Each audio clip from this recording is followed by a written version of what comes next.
ना यहाँ सुबह आखिरी है और ना शाम आखिरी है। इमरान मसूद बोले, हनुमान जी को अपनी ताकत का अंदाजा नहीं था, जब हुआ पहाड़ उठा लाए। सहारनपुर में रविवार को इमरान मसूद ने शक्ति प्रदर्शन किया।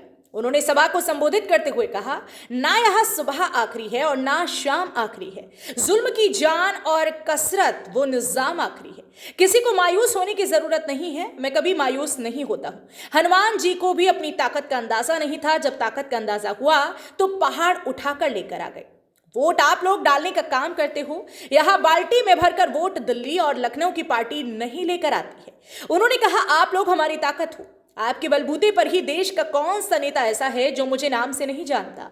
4-5 चुनाव हराने के बाद भी जिले के अंदर यदि कयादत है तो वह कयादत आपके अंदर है। उसके पीछे कोई वजह है तो वह आप लोग ही हैं। सहारनपुर में शक्ति प्रदर्शन करते हुए इमरान मसूद, जिनको बसपा से निष्कासित कर दिया गया, सहारनपुर में शक्ति प्रदर्शन करते हुए बोले, मैंने बसपा में जाने का फैसला सोच समझ कर लिया था। उन्होंने कहा, मैंने बसपा में जाने का फैसला लिया था। यह फैसला ये सोच समझ कर लिया था कि मान्यवर काशीराम ने देश के अंदर रहने वाले दलित, वंचितों और शोषितों की भलाई करने की बात की। देश के अंदर रहने वाले लोगों को बराबरी का हक दिलाने की बात की। गरीब तबके की हिमायत करने की काम किया।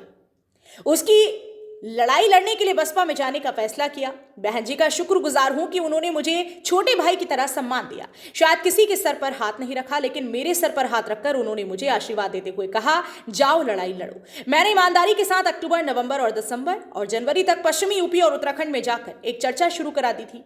लेकिन जनवरी के बाद मुझे कहा गया कि आप जाओ और सहारनपुर से लोकसभा चुनाव लड़ने की तैयारी करो। मेरी समझ में नहीं आया यह बहुजन समाज पार्टी जीतना क्यों नहीं चाहती है। मेरी समझ में नहीं आया, जब तक आप समाज में रहने वाले तमाम लोगों को साथ लेने का काम नहीं करोगे तब तक कैसे संभव है कि समाज के लिए कुछ कर सकोगे। कहा, कोई कार्यकर्ता उनकी नहीं सुनता। उन्होंने कहा, जिस समाज का प्रतिनिधित्व बसपा करती है उस समाज के अंदर सबसे ज्यादा लोग प्रताड़ित हो रहे हैं, सबसे ज्यादा लोग परेशान हैं। सुनने वाला कोई नहीं, कोई कार्यकर्ता उनकी सुनता नहीं। पार्टी कार्यालय पर कोई बैठता नहीं है, लेकिन किताबों के अलावा कोई दूसरा काम वहां चलता नहीं है। यह मूवमेंट और आंदोलन जिसने परिवर्तन लाने का काम किया, उसने 2022 के इलेक्शन में दम तोड़ दिया। मैंने कहा था कि हमें गठबंधन के अंदर जाकर चुनाव लड़ना चाहिए। मैंने जो भी बात कही वह बात हमेशा 100% सच साबित हुई। आपके कहने पर सपा ज्वाइन की। मैंने कहा था उस समय सपा 125 सीट से ज्यादा नहीं ले पाएगी, लेकिन आप लोग सपा सरकार बनाने के जुनून में पागल हो रहे थे। मुझे दोहराए पर लाकर खड़ा कर दिया। मैंने आपकी सुनी और मैं सपा में चला गया, क्योंकि मेरी ताकत आप लोगों के साथ में है। इमरान मसूद के शक्ति प्रदर्शन में हजारों की संख्या में मौजूद भीड़, इमरान मसूद के शक्ति प्रदर्शन में हजारों की संख्या में मौजूद भीड़ फिर आपके कहने पर बसपा में गया। सोचा था दलित मुस्लिम समीकरण के साथ हम चुनाव जीतने का काम करेंगे, लेकिन हम हार के भी जीत गए, क्योंकि हमें जबरदस्ती हराया गया। यदि बैलेट से चुनाव होता तो शायद हारती भी नहीं, लेकिन 17 नगर निगम में ईवीएम से चुनाव हुआ और भाजपा सभी नगर निगम जीत गई। कहा, किताब का चलन कमजोर कर रहा है। उन्होंने कहा कि बसपा में किताब का चलन मूवमेंट को कमजोर कर रहा है। मैंने इसकी शिकायत भी की। मूवमेंट का कमजोर पड़ना पार्टी का नहीं, बल्कि देश में रहने वाले गरीबों के लिए मूवमेंट चलना बहुत जरूरी था। गठबंधन में जाने के लिए बस यही खता हो गई मुझ में कि गठबंधन के अलावा मुझे नजर नहीं आ रहा है कि हिंदुस्तान के अंदर सत्ता परिवर्तन करने की क्षमता है। राहुल गांधी ने इंडिया गठबंधन खड़ा किया, देश में भारत जोड़ो यात्रा की, जिसमें देश में माहौल बनने का काम हुआ। विधानसभा के चुनाव के नतीजों ने भी यह साबित कर दिया कि भाजपा की नाव डूब रही है, क्योंकि देश का किसान, मजदूर और छोटा व्यापारी बहुत परेशान है। घोड़ा बुग्गी और मर्सिडीज में टायर डलवाएंगे तो दोनों में 28% जीएसटी लगेगी। यूपीए की सरकार में यहां 8% जीएसटी लगती थी। एमएसपी का वायदा किसानों के साथ किया था। कानून बनाने की गारंटी दी गई थी पीएम द्वारा। उस वायदे पर सवाल पूछोगे तो आप गद्दार कहलाओगे। पीएम यशस्वी हैं और पूरे विश्व में उनका डंका बज रहा है, इसमें कोई दो राय नहीं, लेकिन प्रधानमंत्री देश का गरीब रो रहा है और देश का किसान मजबूर है कि उसकी लागत का मूल्य नहीं मिल पा रहा।